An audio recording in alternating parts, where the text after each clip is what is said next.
Today we are going to learn about English grammar. Today we have to see about sentence patterns or functional units.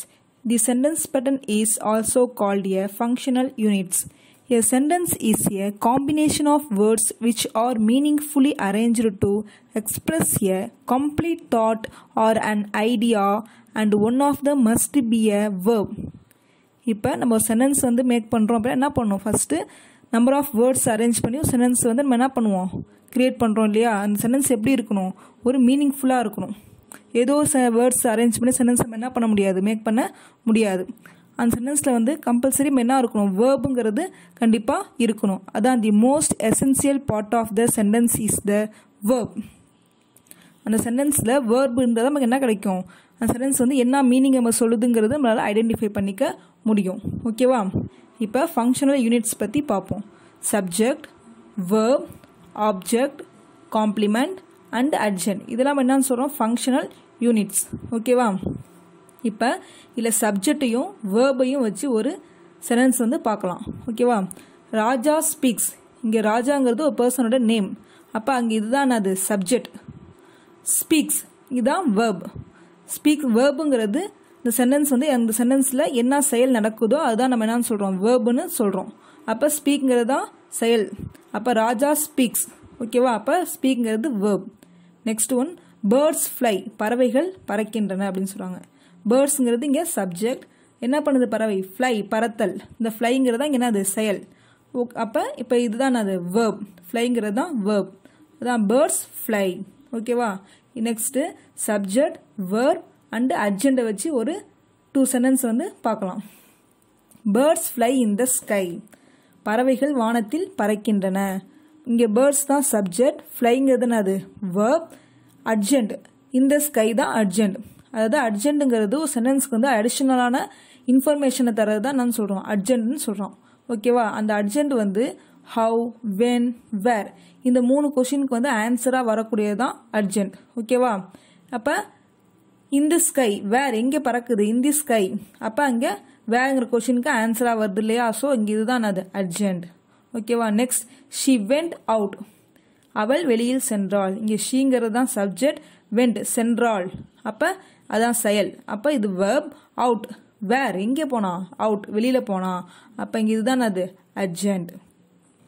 Next பார்க்க போகிறது subject, verb, object.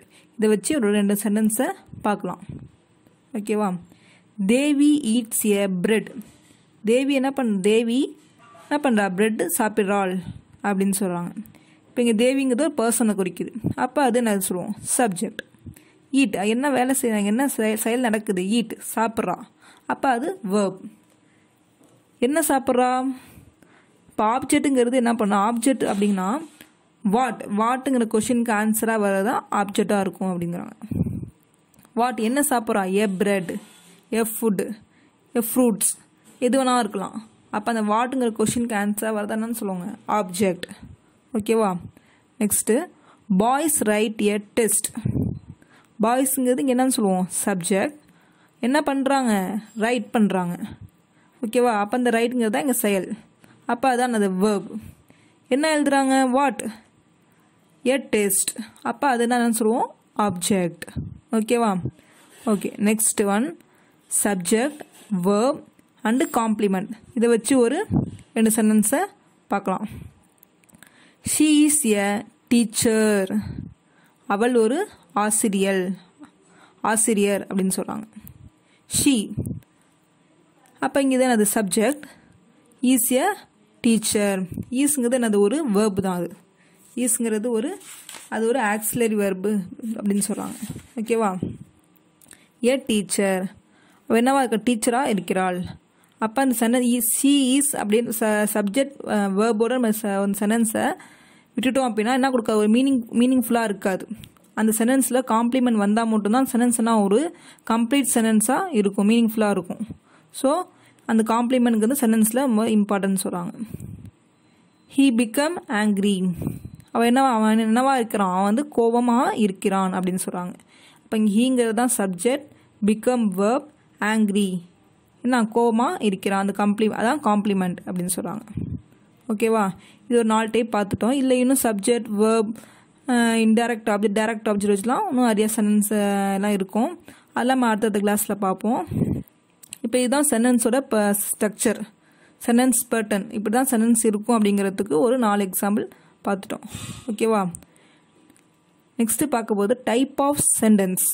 சென்டென்ஸில் என்னென்ன types எல்லாம் இருக்குது அதை பற்றி கொஞ்சம் ப்ரீஃபாக பார்க்கலாம். அதில் first one the declarative or assertive sentence சொல்லுவாங்க. செகண்ட் என்ன பார்த்தா the interrogative sentence. Third one imperative sentence. Fourth one exclamatory sentence.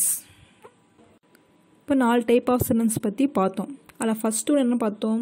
The டிக்ளரேட்டிவ்ஸ் R assertive sentence பார்த்தோம். ஓகேவா? இப்போ அதை பற்றி பார்ப்போம்.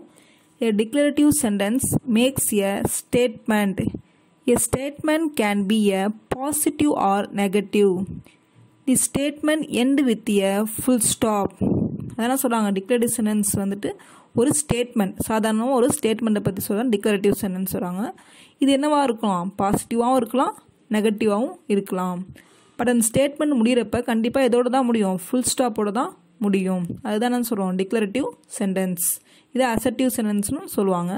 For example, he passed the examination. அவன் என்ன பண்ணான்? எக்ஸாமினேஷனில் பாஸ் பண்ணியிருக்கான் அப்படின்னு சொல்கிறாங்க. இது சாதாரண ஒரு ஸ்டேட்மெண்ட். ஓகேவா? லாஸ்ட்டாக அது முடியுது, ஃபுல் ஸ்டாப் வச்சு முடிக்கணும்.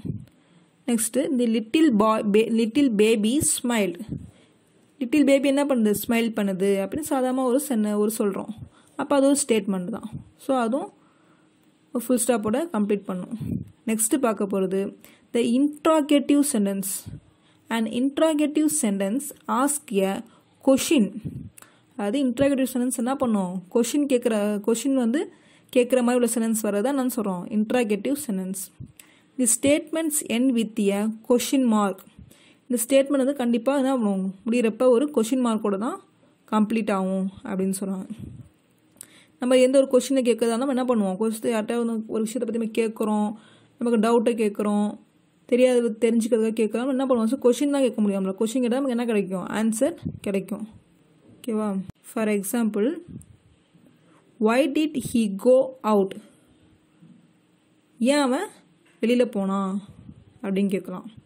Next whose book is that? இது யாருடைய புக் அப்படின்னு கேட்குறோம். இப்போ இதெல்லாமே என்னென்ன அது கொஷின் கேட்குறோம். ஓகேவா? ஸோ அது வந்து என்ன சொல்கிறாங்க? லாஸ்ட்டில் கொஷின் மார்க் கூட சென்டென்ஸ் கம்ப்ளீட் ஆகுது. நெக்ஸ்ட்டு பாருங்க WH வேர்ட்ஸ். அதான் WH வேர்ட்ஸ் கொஷின் இன்ட்ராகேட்டிவ் சென்டென்ஸில் கொஷின் மார்க் அந்த கொஷின் சென்டென்ஸ் என்னென்ன கொஷின்ஸ் வேர்ட்ஸ் இருக்குது பற்றி பார்ப்போம். What, why, when, where, which, who, when, whom and how. இதெல்லாமே என்ன சொல்லுவோம்? WH words. இதெல்லாமே என்ன இருக்கும்? இந்த இன்ட்ராகேட்டிவ் சென்டென்ஸில் ஃபர்ஸ்ட்டில் வர WH வேர்ட்ஸ் சொல்கிறாங்க. இதை வச்சு தான் கொஷின், இது வந்து கொஷின் வேர்டு அப்படின்னு சொல்கிறாங்க. ஓகேவா? நெக்ஸ்ட்டு பார்க்க போகிறது தேர்ட் டைப். என்னது? imperative sentence. An imperative sentence express a command, a request and advice. என்ன பண்ணுவோம்? ஒரு கமாண்ட் பற்றியோ, ரெக்யூஸ்ட்டை பற்றியோ, ஒரு அட்வைஸை பற்றியோ என்ன பண்ணுது? எக்ஸ்பிரஸ் பண்ணுறதா என்னன்னு சொல்லுவோம்? imperative sentence அப்படின்னு சொல்லுவோம். தி sentence end with a full stop. இந்த சென்டென்ஸை ஆல்சோ என்ன பண்ணுவோம்? ஃபுல் ஸ்டாப்போடு தான் கம்ப்ளீட் ஆகும் அப்படின்னு சொல்லுவோம். For example, don't go there. அங்கே போகாதே அப்படின்னு சொல்லுவோம் இல்லையா? As command. Next please wait there. கொஞ்சம் வெயிட் பண்ணு அப்படின்னு சொல்கிறோம் இல்லையா? அது வந்து என்னது? ரெக்யூஸ்டாக சொல்கிறோம். ஸோ ரெக்யூஸ்ட் சென்டென்ஸ் அப்படின்னு சொல்கிறாங்க. Next exclamatory sentence. And exclamatory sentence express sudden feelings or strong emotion of joy. என்ன பண்ணுவோம்? சடனாக நடக்கிற ஒரு ஃபீலிங்ஸை பற்றியோ, ஒரு எமோஷன்ஸ் பற்றியோ எக்ஸ்பிரஸ் பண்ணுறதா என்னன்னு சொல்கிறோம்? Exclamatory sentence. அது என்னென்னு பார்த்தோன்னா, joy, pleasure, anger, sadness, surprise, எது வேணால் இருக்கலாம். திடீர்னு உடனே ஒரு சடனாக நடக்கிற ஒரு ஹாப்பியாக இருக்கலாம், சேடாக இருக்கலாம், சர்ப்ரைஸாக இருக்கலாம், கோவம், இப்படி எது வேணாலும் இருக்கலாம். இதெல்லாமே என்னது? சடனாக நடக்கிற விஷயங்களை பற்றி மென்ஷன் பண்ணுறதா என்னன்னு சொல்கிறோம்? Exclamatory sentence.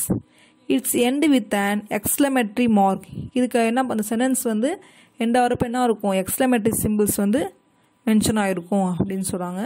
For example, what a great planning, என்ன ஒரு பிளான், அருமையான ஒரு பிளானிங் அப்படின்னு சொல்கிறோம்.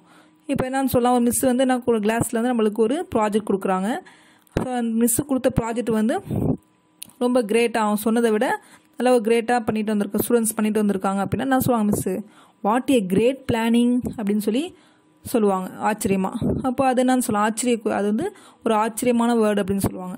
அப்போ அந்த என்ன எக்ஸ்க்ளமேட்டரி சிம்பிள்ஸ் வந்து எண்டில் வந்திருக்கும். Next one, alas he loss his job. அலாஸுங்கிறது என்ன சொல்ல, ஒரு வருத்தத்தை குறிக்கக்கூடிய ஒரு word. He lost his job, அவனுக்கு என்ன ஆச்சு, அவன் வேலை வந்து போயிடுச்சு, வேலை வந்து லாஸ் ஆயிடுச்சு, போயிடுச்சு அப்படிங்கிறாங்க.